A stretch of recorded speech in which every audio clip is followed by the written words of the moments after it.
பாரதத்தை நேசிக்கும் அன்பு தமிழ் நெஞ்சங்களுக்கு என் இனிய வணக்கம். இனி நான் பார்க்க போகிறேன்னா, என் மண் என் மக்கள் நடைப்பயணத்தின் போது பாஜக தலைவர் அண்ணாமலை அவர்கள் திமுக அரசு தூண்டுதலின் பேரில் சில திமுக இளைஞர்கள் தூய லூர்து அன்னை திருத்தலத்தில் வழிபாடுக்கு சென்ற பாஜக தலைவர் அண்ணாமலை அவர்களை தடுத்து நிறுத்தி கேள்வி கேட்ட இளைஞர்களிடம் அண்ணாமலை அவர்கள் நற்குன்னு கேள்வி கேட்டுள்ளார். இது உங்கள் வீட்டு நிலத்தில் உள்ள கோவிலா அல்லது உங்கள் பெயரில் உள்ள கோவிலா என்று கேள்வி கேட்டு பின் இறை வழிபாடு செய்த மகிழ்ச்சியில் அண்ணாமலை அவர்கள் கோவிலுக்கு சென்று மாலை அணிவித்து இறை வழிபாடு செய்துள்ளார். அந்த வீடியோ பார்த்து தான் பார்க்க போகிறோம். இன்னும் நம்ம சேனலை சப்ஸ்கிரைப் பண்ணலாம், சப்ஸ்கிரைப் பண்ணிடுங்க. மறக்காம வீடியோக்கு லைக் பண்ணுங்கள். வாங்க வீடியோக்குள்ளே போகலாம்.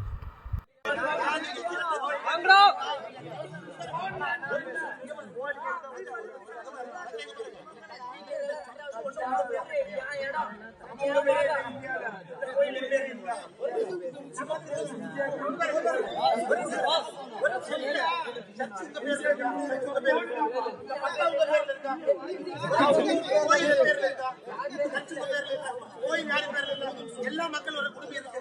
படிக்கிறவங்களுக்கு என்ன உரிமை இருக்கு? இப்ப நான் 10,000 பேருக்கு கொண்டு வந்து தர்ணா பண்ண என்ன பண்ணுவீங்க? 10,000 பேருக்கு கொண்டு தர்ணா பண்ண என்ன பண்ணுவீங்க? 10,000 பேருக்கு கூட்டு வந்து தர்ணா பண்ண என்ன பண்ணுவீங்க?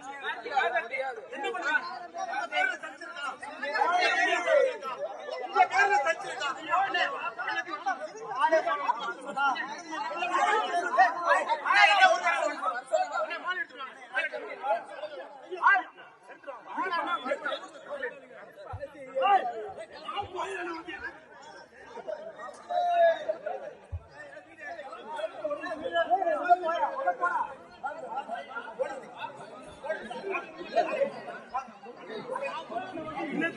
திட்டமிட்டே திமுக அரசு தூண்டுதலின் பேரில் திமுக ஊபிஸ்கள் அதாவது 200 ரூபாய் கொத்தடிமைகள் தூண்டுதலின் பேரில் இந்த கலவரத்தை தூண்டுகின்ற வகையில் ஏற்பட்ட இந்த பிரச்சனை சுமூகமாக காவல்துறையினால் தடுத்து நிறுத்தப்பட்டது. பின் அண்ணாமலை அவர்கள் சிலைக்கு மாலை அணிவித்து மரியாதை தெரிவித்தார். அதே போல இறை வழிபாடு தமிழக மக்கள் அனைவரும் சகோதரத்துடனும் அமைதியுடனும் நலமுடன் வாழ அன்னையை பிரார்த்தி கொண்டு உள்ளேன் என்று அவர் பேசியுள்ளார். இந்த வீடியோ தான் பார்த்தோம்.